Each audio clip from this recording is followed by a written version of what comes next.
Santo do dia, 3 de agosto. Santa Lídia, Papa Francisco. Audiência geral. Quarta-feira, 30 de outubro de 2019.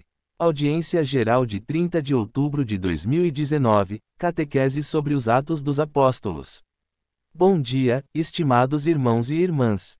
Lendo os Atos dos Apóstolos, vê-se que o Espírito Santo é o protagonista da missão da Igreja, é ele quem guia o caminho dos evangelizadores, mostrando-lhes a vereda a seguir. Vemos isto claramente no momento em que o apóstolo Paulo, ao chegar a Troade, tem uma visão. Um macedônio suplica-lhe: vem à Macedônia e ajuda-nos. O povo da Macedônia do Norte é orgulhoso disto, muito orgulhoso de ter chamado Paulo, para que ele anunciasse Jesus Cristo.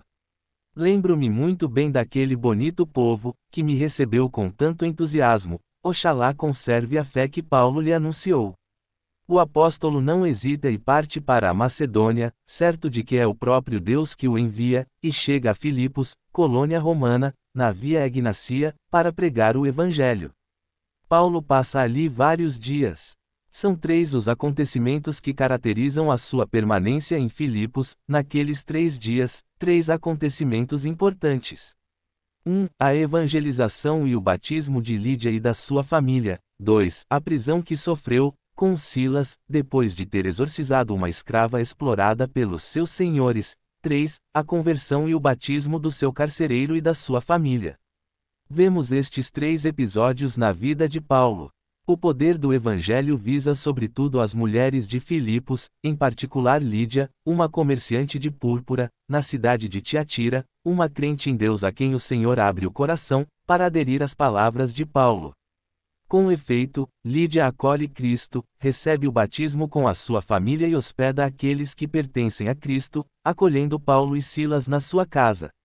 Aqui temos o testemunho da chegada do cristianismo à Europa, o início de um processo de enculturação que continua até hoje. Ele veio da Macedônia. Depois do entusiasmo experimentado na casa de Lídia, Paulo e Silas têm que enfrentar a dureza da prisão. Passam da consolação da conversão de Lídia e da sua família para a desolação do cárcere, onde foram lançados por terem libertado, em nome de Jesus, uma serva que tinha um espírito de adivinhação, e que dava muito lucro aos seus senhores, com o trabalho de adivinha. Os seus senhores ganhavam muito dinheiro e aquela pobre escrava fazia o que os adivinhos fazem, adivinhava o futuro, lia as mãos, como diz a canção, prendi com esta mano, zingara, pega nesta mão, cigana, e as pessoas pagavam por isto. Prezados irmãos e irmãs, ainda hoje há pessoas que pagam por isto. Lembro-me que na minha diocese, num parque muito grande, havia mais de 60 mesinhas, diante das quais estavam sentados os adivinhos e as adivinhas, que liam as mãos e as pessoas acreditavam nessas coisas. E pagavam. E isto acontecia também na época de São Paulo. Por retaliação, os seus senhores denunciam Paulo e conduzem os apóstolos perante os magistrados com a acusação de desordem pública. Mas o que acontece? Paulo está na prisão e, durante a sua detenção, verifica-se algo surpreendente. Está desolado, mas em vez de se queixar, Paulo e Silas cantam louvores a Deus e este louvor desencadeia um poder que os liberta. Durante a oração, um tremor de terra abala os fundamentos da prisão, as portas abrem-se e as correntes de todos caem. Como a oração de Pentecostes, também a prece recitada na prisão provoca efeitos prodigiosos. Julgando que os prisioneiros tinham escapado, o carcereiro estava prestes a suicidar-se, pois quando um prisioneiro escapava, os carcereiros pagavam com a própria vida, mas Paulo brada-lhe: estamos todos aqui. Então, ele pergunta: que devo fazer para ser salvo?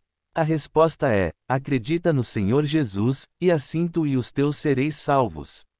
É neste ponto que se verifica a mudança. No meio da noite, o carcereiro e a sua família ouvem a palavra do Senhor, acolhem os apóstolos, lavam as suas feridas, porque tinham sido espancados, e, com a sua família, recebem o batismo. Então, ele entrega-se, com a família, à alegria de ter acreditado em Deus. V.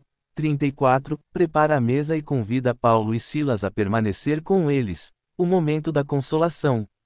No meio da noite deste carcereiro anônimo, a luz de Cristo brilha e vence as trevas. as correntes do coração caem e, nele e na sua família, floresce uma alegria nunca experimentada.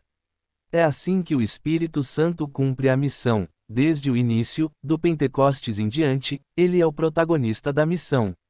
E leva-nos adiante, devemos ser fiéis à vocação que o Espírito nos impele a abraçar.